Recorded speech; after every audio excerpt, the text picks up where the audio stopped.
من صام رمضان ایمانا واحتسابا غفر له ما تقدم من ذنبه ومن قام رمضان ایمانا واحتسابا غفر له ما تقدم من ذنبه. تو سیام اور قیام جو ہے ان دونوں کا حق ادا ہو جاتا ہے. تو یہ ہے شہر رمضان الذی انزل فیہ القرآن ھدی للناس وبینات من الھدی والفرقان فمن شہد منکم الشہر فلیصم ومن کان مریضا او علی سفر فعدۃ من ایام اخر یرید اللہ بکم اليسر ولا یرید بکم العسر ولتکملوا العدۃ ولتکبروا اللہ علی ما ھداکم ولعلکم تشکرون. اب جو آخری لفظ ہے لعلکم تشکرون، اب اس کی وضاحت سمجھیے.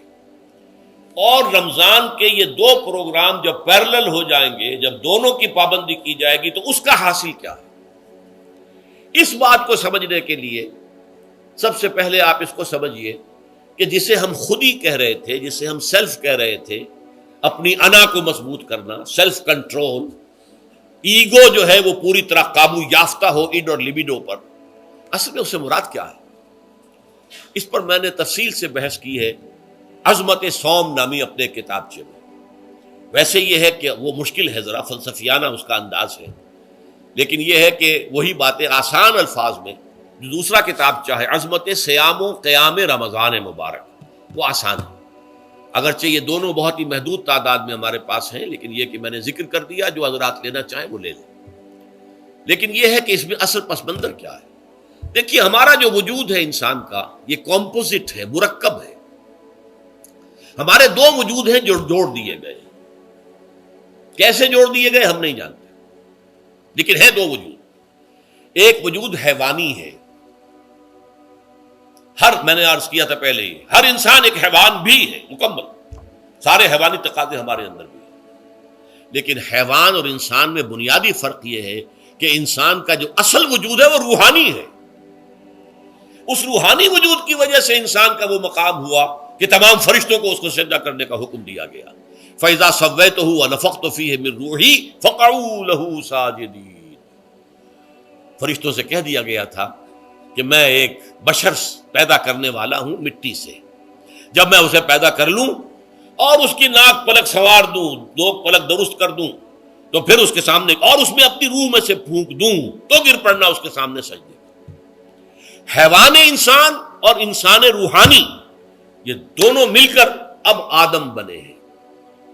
نمبر دو، اس حیوان انسان کا وجود زمین سے ہے، مٹی سے پیدا کی، مٹی سے، گارے سے، تین لازب سے، چپچکانے والے گارے سے، وہ جس میں کہ بدبو پیدا ہو جائے، یہ ساری باتیں کہی گئی ہیں. اور سائنس بھی کہتی ہے مٹی سے پیدا ہوئے. کیسے پیدا ہوئے اس میں اختلاف ہے، لیکن یہ کہ ہے مٹی ہماری اوریجن، قرآن بھی کہتا ہے اور سائنس بھی کہتی ہے. اور ہمارے وجود کو جب وہ تھک جائے، مزمحل ہو جائے، اس کی انرجی کم ہو جائے، تو اس کے لیے جو غذا ہے، جو تقویت ہے، وہ بھی ساری زمین سے آ رہی ہے. آپ نے پھل کھائے، آپ نے گندم کھائی، آپ نے چاول کہاں سے آ رہے؟ اچھا، بکری کا گوشت کھایا تو بکری کا گوشت کس چیز سے بنا ہے؟ اس نے گھاس کھائی ہے، اس نے پتے کھائے ہیں، وہیں سے تو بنا ہے نا. الٹیمیٹ سورس آپ کے وجود حیوانی کے لیے جو آ رہی ہے وہ زمین ہے. وجود روحانی کو بھی تقویت کی ضرورت ہے، وہ بھی مزمحل ہوتی ہے، کمزور ہو جاتی ہے. خاص طور پر جبکہ وجود حیوانی کا اس پر غلبہ ہو جائے، تب تو یوں سمجھیے کہ وہ بالکل بے ہوش ہو کر موت کے قریب پہنچ جاتی ہے. اس کی تقویت، اس کی غذا وہیں سے آئی ہے جہاں سے روح آئی ہے. وہ کلام ربانی ہے، روح ربانی. نفخت فیہ من روحی، من روحی، من روحی، میں پھونک دوں اس میں اپنی روح میں سے. روح کا تعلق ذات باری تعالیٰ کے ساتھ ہے. اسی طرح کلام ربانی کہاں سے آیا ہے؟ اللہ تعالیٰ کے پاس سے آیا ہے. یہ اس کی تقویت کا ذریعہ ہے. اب عام حالات میں کیا ہوتا ہے؟ ہمارا یہ وجود حیوانی چھایا ہوا ہے ہمارے وجود کے اوپر، بیچاری روح جو ہے دبی رہتی ہے، پسی رہتی ہے. اگر خدا نے خواستہ ہم گناہ گار بھی ہیں، گناہ پر گناہ کا ارتکاب کر رہے ہیں، تو وہ روح جو ہے وہ قلب کے آئینے شیشے کے اندر ہے. فیہا مصباح، المصباح فی زجاجہ، الزجاجہ تو کانہا کوکب دری. قلب جو ہے ایک شیشے کے مانند ہے جس کے اندر روح کا چراغ جل رہا ہے. اب اگر یہ اوپر جو شیشہ ہے اس پر دھواں آ گیا، لالٹین کی چمنی پر دھواں آ گیا تو اب روشنی باہر تو نہیں آئے گی. اگر انسان گناہ کرتا ہے تو قلب پر رین زنگ آ جاتا ہے، یا حضور نے فرمایا ایک داغ لگ جاتا ہے، اور گناہ کرتا ہے اور داغ لگتا ہے، اور گناہ کرتا ہے اور داغ، یہاں تک کہ بالآخر پورا قلب سیاہ ہو جاتا ہے. اب وہ روح اندر بند ہو گئی، وہ دفن ہو گئی. اس کے لیے اب ضروری ہے کہ اب ایک پروگرام ایسا دیا جائے جو ریورس ہو جائے. دن میں روزہ رکھواؤ تاکہ وہ جو اینیمل انسٹنکٹس ہے وہ دبے. تو جب یہ وزن جو ہے اس کے اوپر کم ہوگا تو کچھ سائی آف ریلیف اسے ملے گی. جیسے بے ہوش آدمی پڑا ہے، اسے کوئی ہلکا سا ہوش آ رہا ہے، آپ نے پانی کے کچھ چھینٹے دیے، اس کے بعد آپ نے رات کو کھڑے ہو کر قرآن کے انوار کو اتارا، بارش برس رہی ہے روح انسانی کے اوپر، قلب روحانی، قلب انسانی کے اوپر، جس میں کہ وہ روح جو ہے وہ دفن ہے، وہ زندہ ہوگی اثر نو، ہوش میں آئے گی. اور ہوش میں آئے گی تو دو کام ہوں گے. ایک تو اسے قرآن کی عظمت کا احساس ہوگا، یہ قرآن میری حیات تازہ کا ذریعہ بنا ہے. میں دب گئی تھی، میں پس گئی تھی، میں بے ہوش تھی، میں نیم مردہ تھی. اس قرآن کی بارش نے، یہ ترشح جو ہوا ہے مجھ پر، اس نے مجھے حیات تازہ عطا فرمائی. یہ جو قدر کا احساس ہوگا قرآن کا، لعلکم تشکرون، تاکہ تم قرآن کی عظمت سے واقف ہو. ایک انسان بھوک کی وجہ سے اس کا شوگر لیول اتنا گر گیا کہ بے ہوش پڑا ہوا. اب ظاہر بات ہے کہ آپ اسے کچھ پانی کے چھینٹے دیں گے تو کچھ ہوش میں آئے گا، پھر غذا دیں گے تو اب وہ پوری توانائی پر آئے گا، تو معلوم ہوگا اسے اس غذا کی کیا قدر و قیمت ہے. اگر آپ کو بھوک ہی نہیں لگتی تو غذا بے معنی شے ہے. پیاس ہی نہ لگے تو آپ کو کیا معلوم کہ اس پانی کے اندر کتنی بڑی عظمت ہے، یہ میرے لیے کتنا بڑا انعام و احسان ہے اللہ کا. وہ تو پیاس پر، جان پر بنی ہوئی ہو، اور پیاس اس وقت آپ کو ایک گھونٹ پانی کوئی دے دے تو آپ کو معلوم ہوگا دنیا و مافیا سے بڑھ کر ہے یہ ایک گھونٹ پانی جو مجھے ملا ہے.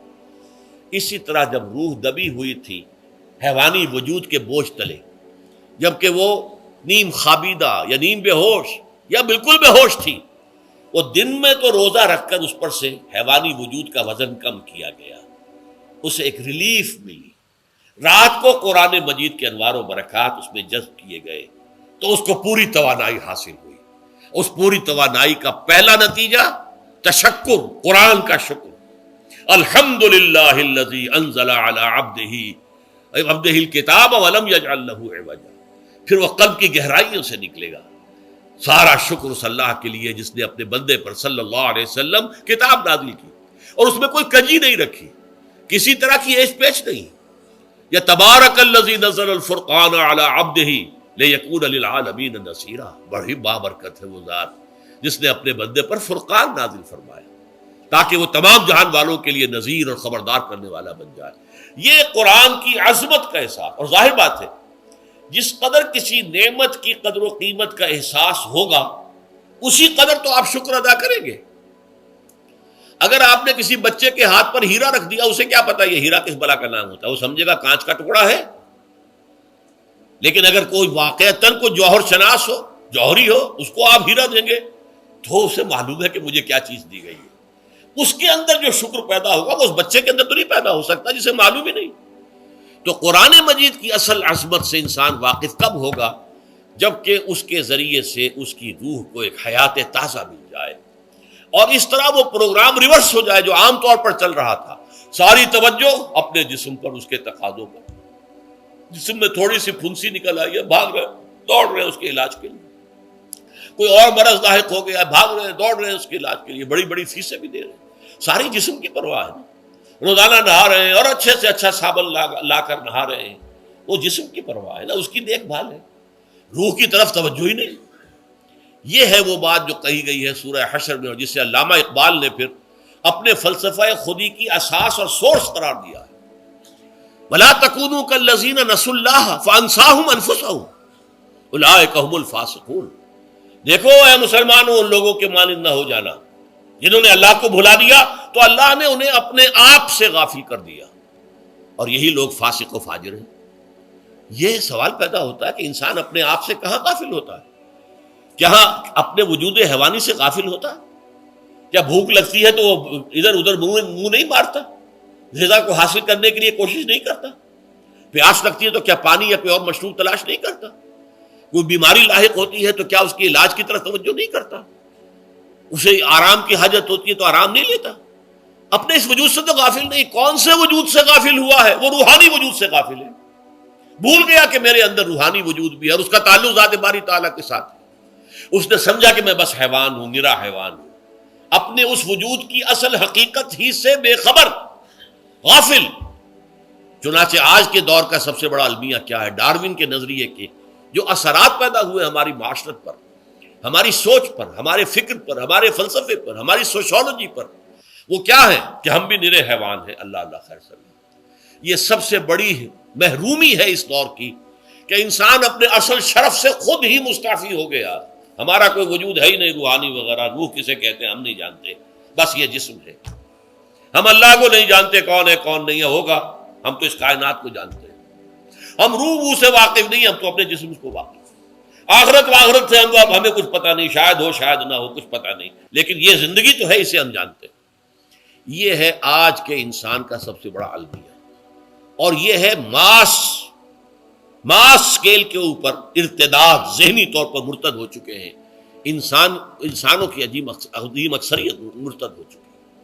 یہ ہے در حقیقت کہ روزہ جو ہے اس پروگرام کو آ کر ریورس کرتا ہے.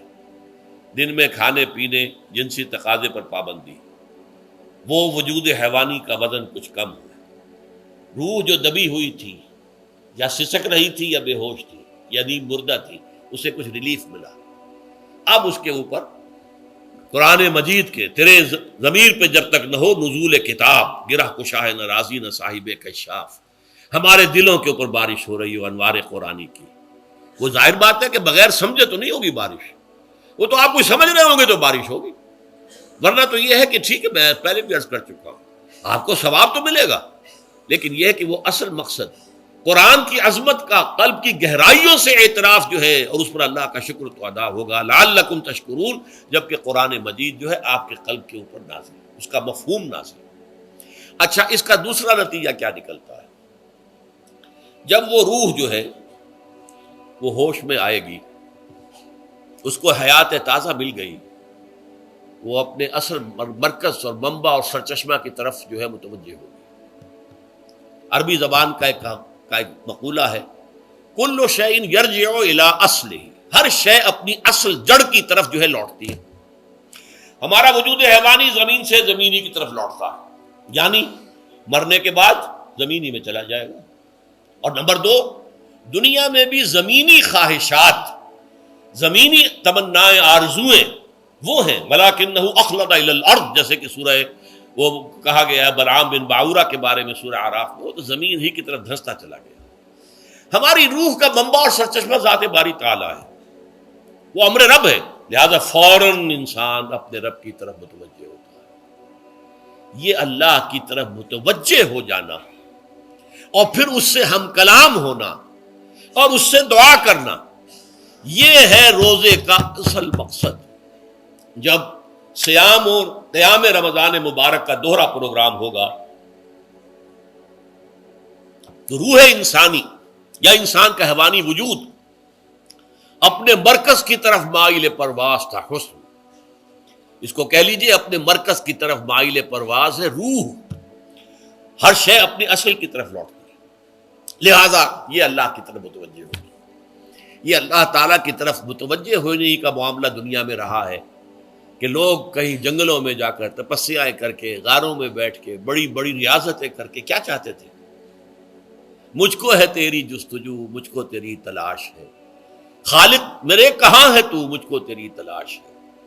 میں نے یہ نظم جو ہے تقریباً 6 سال جو ہے ہر روز صبح، ہمارا جو ہائی اسکول تھا اس میں جو صبح پریئر ہوتی تھی، لوگ سب جمع ہوتے تھے، پورا اسکول جو ہے اس کے ہمارے طلباء، تو یہ نظم جو ہے پڑھی جاتی تھی. مجھ کو ہے تیری جستجو، مجھ کو تیری تلاش ہے، خالق میرے کہاں ہے تو، مجھ کو تیری تلاش ہے. روح انسانی چاہتی ہے اللہ کا تقرب، اللہ کے قریب ہونا، اللہ سے رشتہ استوار کرنا. یہ وجود حیوانی حائل ہے اس کے راستے میں. یہ حیات دنیاوی اس کے لیے پنجرا بن گئی ہے. اس روح کے لیے یہ ایک در حقیقت ایک قید خانہ ہے. جیسے کہ حضور نے فرمایا کہ دنیا سجن المومن و جنت الکافر، مومن کے حق میں یہ دنیا قید خانہ ہے، اس کی روح جو ہے یہاں آ کر اس جسد حیوانی کے اندر جو ہے وہ دفن ہو گئی ہے، قید خانہ ہے، اس پنجرے میں بند ہو گئی ہے۔